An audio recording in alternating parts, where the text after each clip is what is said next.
જણા પોતાનું દાંપત્ય જીવન પસાર કરી રહ્યા, સુખમય જીવન જીવી રહ્યા છે અને એ જીવનમાં એક મન્વંતર સુધીનું સુખ ભોગવ્યું, એક મન્વંતર સુધી એને સુખ ભોગવ્યું અને શંખચૂડ વરદાનના લીધે દેવ, દાનવ અને માનવ બધાને શાંત કરી દેવા વાળો હતો. કોઈનાથી પણ એને જીતી શકાય એવો હતો નહીં. દેવાનામ અસુરાણામ ચ દાનવાનામ ચ સંતતમ, બધાને શાંત કરી દેવા વાળો હતો. એમાં એક વખતના સમયે દેવતાઓ સાથે યુદ્ધ કર્યું અને દેવતાઓને હરાવ્યા છે. દેવતાઓ દર ભટકી રહ્યા છે. દેવતાઓ દર ભટકે બ્રહ્મલોકમાં જાય. બ્રહ્માજી પાસે જઈ પ્રાર્થના કરી કે શું કરીએ અમે. બ્રહ્માજી કહે છે આમાં મને ખબર નથી, પણ એક કામ કરો, તમે શંકરને મળો. અને ભગવાન શંકરને મળવા જાય.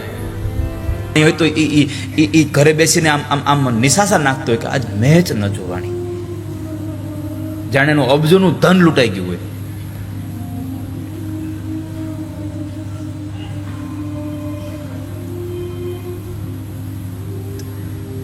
એમાં છોકરો એના પપ્પાને વારે કે પપ્પા મેચ જોવા લઈ જાવ ને. એક વાર છોકરાને મેચ જોવા લઈ જાય છે. 8 દિવસની મેચ, હોટલ રાખી, સારું સારું ખાવાનું મગાવે, છોકરાને લઈને મેચ જોવા જાય. એક ભાઈએ પૂછ્યું કે તમને મેચ બહુ ગમતી લાગે. પપ્પાએ કીધું ના, જરાય મેચમાં રસ નથી. આપણને જરાય મેચમાં રસ નથી. અરે પણ તમને મેચમાં, તમને ક્રિકેટમાં જરાય તમને આટલી બધી ગમતી નથી તો તમે આ 7 દિવસ અહીંયા રોકાણા, તમે આટલો ખર્ચો કર્યો, તમે આ સમય બધો વેડફો. મને લાગે છે કે તમને મેચ બહુ ગમે છે, તમને મેચ બહુ વાલી છે. અને ત્યારે દીકરાના બાપે કીધું મને મેચ નહીં, મને મારો દીકરો વાલો છે, મને મારો છોકરો વાલો છે. સમજાય છે આ વાત? ક્રિકેટ નહોતી ગમતી પણ મારા દીકરાને ગમતી હતી. મારો દીકરો હતો, એ મારા દીકરાનો પ્રેમ કરતો હતો, એટલે મેં ક્રિકેટને મારું ગમતું કરીને પણ મારા દીકરાને મેં ખુશ રાખ્યો. આ સંસારમાં તમે જેને પ્રેમ કરો છો એમાં તમને ન ગમતું હોય છતાં પણ એ વાતનો સ્વીકાર કરીને તમે જેને ખુશ કરો તો સમજો તમે પ્રેમ કરી રહ્યા છો સંસારમાં. તમને જ ગમતું થાય એ પ્રેમ નથી. તમને જે ગમે છે એનું ગમતું થાય અને તમારું અણગમતું છતાં પણ તમે સ્વીકારી લો તો એ પ્રેમ છે.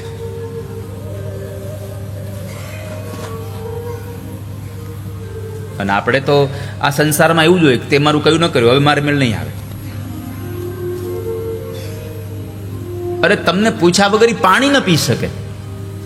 પ્રેમ જ નથી. કારણ પ્રેમ તો મુક્તિ આપે, પ્રેમ બંધનમાં પાડે જ નહીં કોઈ દિવસ. પ્રેમ તો આઝાદ કરે.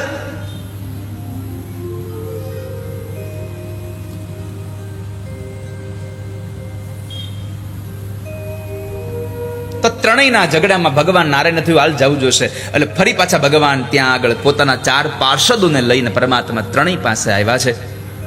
અને ભગવાને લક્ષ્મીને કીધું કે લક્ષ્મી, હે શુભે, એક કામ કરો, તમે સંસારમાં જાઓ. ધર્મધ્વજ નામના એક રાજા છે અને એને ત્યાં તમે અયોની જ રીતે કન્યાના રૂપમાં તમે પ્રગટ થશો. તમે જ્યારે તમે વૃક્ષ, ત્યારે તમે વૃક્ષ બનશો અને મારા અંશથી ઉત્પન્ન થયેલો શંખચૂડ નામક અસુર, એની પત્ની તમે બનશો અને પછી તમે મને પ્રાપ્ત કરશો, હું તમને પત્ની બનાવીશ. અને ત્યારે તું જ્યારે વૃક્ષ બનીશ ત્યારે તું પવિત્ર થઈ અને આ સંસારમાં તુલસી તરીકે, વૃંદા તરીકે તું અહીંયા આવીશ અને તારે આખી દુનિયા તુલસી તરીકે તને ઓળખશે, તને વૃંદાવની તરીકે ઓળખશે. માટે જાઓ, તમે સંસારમાં જાઓ. ગંગાની ઉત્પત્તિ સગર ચરિત્ર.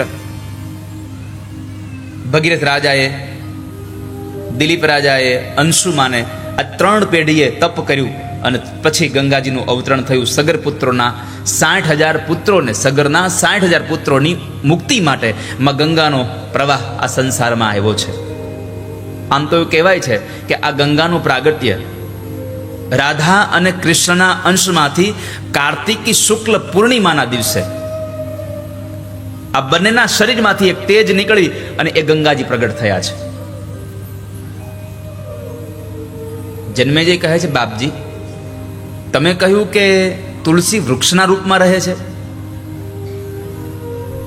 મને સંભળાવો ને, આ તુલસી વૃક્ષના રૂપમાં રહે છે, એનો પ્રાદુર્ભાવ અને એનો મહિમા મને સમજાવો. લક્ષ્મી છે તો એનો મને મહિમા કયો. સાંભળો રાજા. ધર્મધ્વજસ્ય પત્ની માધવીતિ ચ વિશ્રુતા રૂપેણ સાર્ધં સારમે રેમે ચ ગંધમાદને. રાજા ધર્મધ્વજની પત્ની માધવી વૃષધ્વજનો દીકરો હતો અને એ ધર્મધ્વજ એની પત્ની માધવી સાથે ગંધમાદન પર્વત ઉપર ઉપવનમાં રહેતા હતા. દાંપત્ય જીવન ચાલતું હતું અને એ દાંપત્ય જીવનમાં માની કૃપાથી એના ઘરે કાર્તિક મહિનાની પૂર્ણિમાના દિવસે શુક્રવારે એક કન્યાનો જન્મ થાય છે. એ કન્યા એટલી બધી આમ તમે જુઓ તેજસ્વી હતી. દેવો અપ્સરાઓ કોઈ પણ લોકો એની તુલના કોઈની સાથે કરી નહોતા શકતા. કોઈ પણની સાથે એની તુલના નહોતી થતી. એટલે સૌ વિદ્વાનો એને તુલસી કહીને બોલાવતા હતા. તુલસી નામથી બોલાવતા હતા. કન્યા જરા મોટી થઈ પછી એને વિચાર્યું કે મારે તો બદ્રીમાં જવું છે. એટલે પોતે તપ કરવા માટે બદ્રી વનમાં જાય છે. બહુ ના પાડી, બહુ સમજાવ્યા. ઘણા લોકોએ સમજાવ્યા કે તમે અત્યારે બદ્રી વનમાં ન જાઓ, તમારી આ યુવાન અવસ્થા છે. છતાં પણ આ તુલસીએ નક્કી કર્યું કે મારે બદ્રી વનમાં જ જવું છે. અને એ બદ્રી વનમાં જઈ અને આ ધર્મધ્વજની દીકરીએ 1,00,000 વર્ષ સુધી તપ કર્યું છે. 1,00,000 વર્ષ. અને એ 1,00,000 વર્ષમાં તડકાની અંદર પણ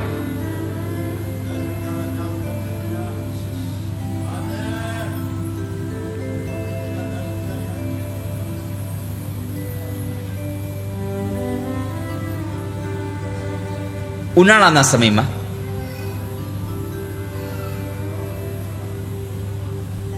એ ઉનાળાના દિવસોમાં આ તુલસી ચારેય બાજુ અગ્નિ પ્રગટાવી અને બેસે.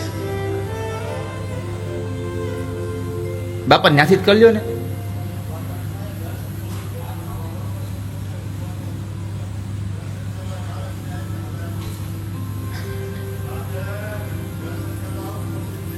કથા પૂરી થાય પછી બાપા. હા, કથા પૂરી થાય બેહાડો, દાદાને ખુરશી આપી દો.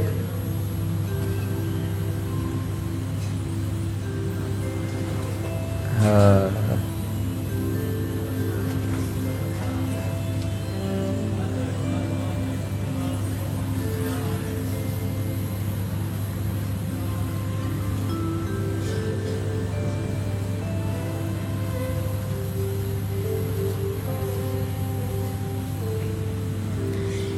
ઉનાળામાં તાપ તપે છતાં ચારેય બાજુ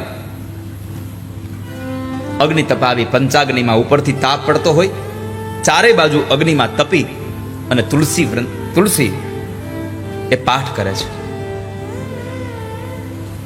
તપશ્ચર્યા કરે છે. વરસાદમાં આછા કપડાઓ પહેરી ખુલ્લી જગ્યામાં રાત અને દિવસ તેઓ તપશ્ચર્યા કરે.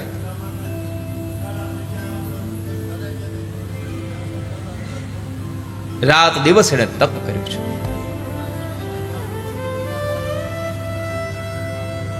વીસ 20,000 વર્ષ સુધી ફળ ખાઈને રહ્યા.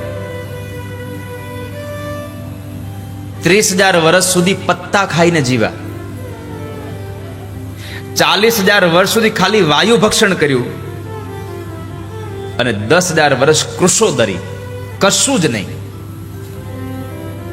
આવી રીતે એમણે 1,00,000 વર્ષ સુધી તપ કર્યું અને એ તપના પ્રભાવથી ભગવાન બ્રહ્મા એને વરદાન આપવા માટે આવ્યા છે. બ્રહ્માએ કહ્યું, વરદાન માગો, તમારે જે જોતું હોય. તમારી આ તપશ્ચર્યાથી રાજી થયો છું. હવે તમે વિચાર કરો, પહેલાના સમયમાં 1,00,000 વર્ષ સુધી તપ કરતા તઈ ભગવાન મળતા. આ કળયુગ આપણા માટે કેટલો સારો છે. કળિયુગ આપણા માટે કેટલો સારો છે કે આ કળિયુગમાં એક ક્ષણ માત્ર ભગવાનનું ભજન કરો,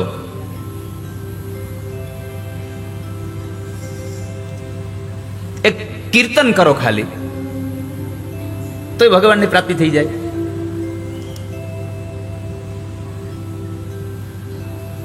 કળિયુગમાં તપ જપ કઈ જરૂર નથી, ખાલી એક જ કલો કેશવ કીર્તનાથ. કળિયુગમાં કેવલ ઉપાસનાની એટલે કે ખાલી કીર્તન કરવાની, શ્રદ્ધાથી ભગવાનને ભજવાની જરૂર છે.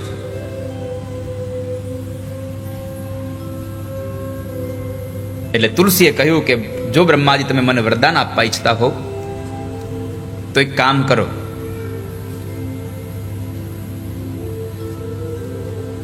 ભગવાન નારાયણ મને વરદાનમાં એવું કહો કે ભગવાન નારાયણ મને મારા પતિ તરીકે મળે. કેમ કે હું પૂર્વજન્મમાં તુલસી નામની ગોપી હતી, ભગવાન સાથે વિહાર કરતી હતી, ત્યારે રાધાએ મને જોઈ અને પોતે એટલા બધા ક્રોધમાં આવી ગઈ અને એમણે મને શ્રાપ આપ્યો કે તું જા મનુષ્ય યોનિમાં જઈ અને આ સંસારમાં જઈશ. એટલે હું આજે મનુષ્ય યોનિમાં આ સંસારમાં આવી છું. મને એટલું વરદાન આપો કે મને મારા પતિ તરીકે ભગવાન મળે. આપણો પતિ ભગવાન હોવો જોઈએ. સાંપ્રતમ તમ પતિમ લબ્ધુમ વર્યે ત્વમ ચ દેહી મે. મને ભગવાન મારા પતિ તરીકે મળે એવું વરદાન આપી દો. બ્રહ્માજીએ કીધું કે સાંભળો, અત્યારે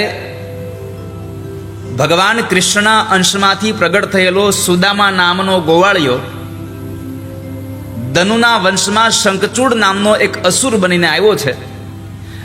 તમે અત્યારે એની સાથે તમે લગ્ન કરો, પછી ભગવાન તમને તમારા પતિ તરીકે મળી જશે. માટે તમે અત્યારે આ શંખચૂડને એટલે કે સુદામા નામનો જે ગોવાળિયો ભગવાનનો મિત્ર હતો એ તમે સ્વીકાર કરો. દેવયોગથી તમે પવિત્ર વૃક્ષ બનશો અને ભગવાનની પ્રાણ પ્રિયા થઈને રહેશો આ સંસારમાં. સમસ્ત પુષ્પમાં પ્રધાન રહેશો તમે. પ્રધાના સર્વ પુષ્પેશુ, બધા જ પુષ્પોમાં તમે પ્રધાન હશો. તમામ દેવતાઓની પૂજામાં તારું સ્થાન અગ્રગણ્ય હશે. અને હે તુલસી, તારા વગર જે ભગવાનની પૂજા કરવામાં આવશે એ બધી પૂજાઓ વ્યર્થ થશે આ સંસારમાં. ત્વયા વિના ચ સર્વેષાં પૂજા ચ વિફલા ભવેત. વૃંદાવને વૃક્ષરૂપા નામના વૃંદાવની. અને સાથે તમને કહું છું કે હે તુલસી, આ સંસારમાં વૃંદાવનમાં તમે રહેશો તો વૃંદાવની નામથી તમે પ્રખ્યાત થશો. જાઓ. મેં આગળના સમયમાં ક્યારેક કંઈક વાત કરી છે કે આ વૃંદાવન એ કઈ મોટા મોટા વૃક્ષો નહીં, તુલસીનું જ વન હતું. આખું વન તુલસીનું હતું, એટલે એનું નામ વૃંદાવન છે. વૃંદાવને વૃક્ષરૂપા નામના વૃંદાવતી છે.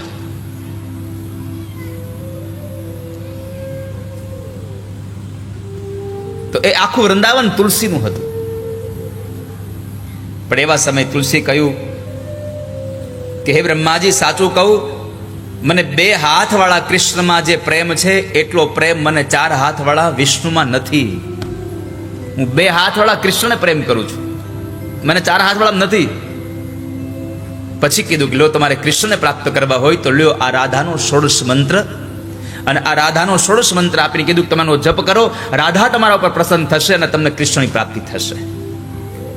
ભલે. તુલસીને મંત્ર આપ્યો. એ મંત્રથી તુલસીએ સુખને મેળવ્યા છે.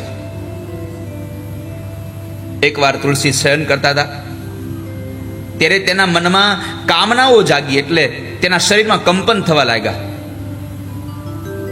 શણગાર સજ્યા છે, 16 શણગાર સજીને બેઠા હોય આવું સપનું એને ચાલુ થયું. એક સુંદર પુરુષ એની સામે આવે છે. એ પુરુષ એને જોયા કરે છે, કામનાઓની વાત કરતો હતો. થોડી વાર પાસે આવે, થોડી વાર જતો રહે, વળી પાછો આવે, પછી પાછો જતો રહે. એમાં બરાબર પુરુષ જતો રહ્યો અને તુલસી એકદમ નિદ્રામાંથી જાગી જાય છે કે હે પ્રાણનાથ, તમે ક્યાં જાઓ છો, ક્યાં જાઓ છો તમે? તુલસી વારે વારે આવો વિલાપ કરવા લાગી. અને એવા સમયે બ્રહ્માજીના જ આદેશથી શંખચૂડ એટલે કે જૈગીશ્વર મુનિના આશ્રમ પાસે, જૈગીશ્વર મુનિ પાસેથી એક ભગવાન કૃષ્ણનો મંત્ર લઈ અને પુષ્કરના થોડા દિવસોમાં સિદ્ધિ કરવા માટે થઈ અને આવેલો, અને પોતે ભગવાન કૃષ્ણના મંત્રનો જપ કરી કરીને અંતે પોતે સિદ્ધ થયો, મોટો યોગી, મહાયોગી બન્યો.